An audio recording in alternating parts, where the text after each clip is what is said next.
ప్రభువు పేరట మీ అందరికీ శుభాభివందనములు. ఈరోజు మన అనుదిన వాక్య ధ్యానమైన ఎడారిలో సెలయేర్లలోని వాక్యము. ఆయన వలననే నాకు నిరీక్షణ కలుగుచున్నది. కీర్తనల గ్రంథము 62వ అధ్యాయము 5వ వచనము.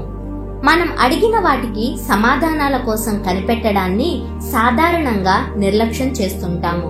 ఇందులోనే మనం అడగడంలోని తేలికదనం బయటపడుతుంది. రైతు తాను వేసిన పంట కోతకి వచ్చేదాకా పాటు పడుతూనే ఉంటాడు.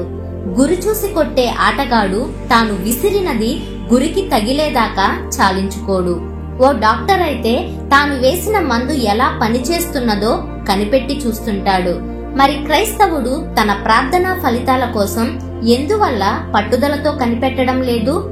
దేవుని చిత్తం ప్రకారం విశ్వాస సహితంగా వాగ్దానుసారంగా యేసునామం పేరిట పరిశుద్ధాత్మ ఆవేశంలో ఈ ఇహలోకపరమైన ఆశీర్వాదాల కొరకు గాని ఆత్మీయాభివృద్ధి కోసం గాని చేసే ప్రతి ప్రార్థన సంపూర్ణ అంగీకారాన్ని పొందింది లేక పొందుతుంది.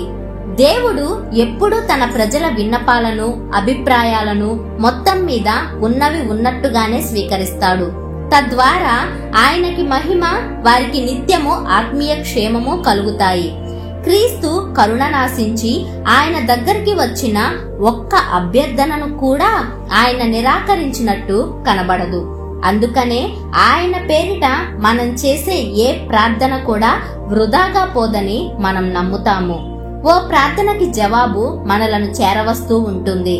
మనం దాన్ని చూడలేకపోవచ్చు. విత్తనం చాలా కాలం నేలలో ఉంటుంది. సరైన కాలం వచ్చేసరికి దాని ఆకులు విచ్చుకొని కనిపిస్తాయి. అది ఇంకా మొలకెత్తనంత కాలం ఆ విత్తనం చచ్చినట్టే, లేనట్టుగానే ఉంటుంది మన కళ్ళకి. ప్రార్థనలకు ఆలస్యంగా జవాబు రావడం అన్నది విశ్వాసానికి పరీక్ష మాత్రమే కాదు, అడ్డంకులు కనిపిస్తూ ఉన్నప్పుడు కూడా దేవునిపై మనకి గల నిశ్చయతను ప్రదర్శించడం ద్వారా ఆయన్ని గణపరచడానికి ఇది మనకి సహాయపడుతుంది.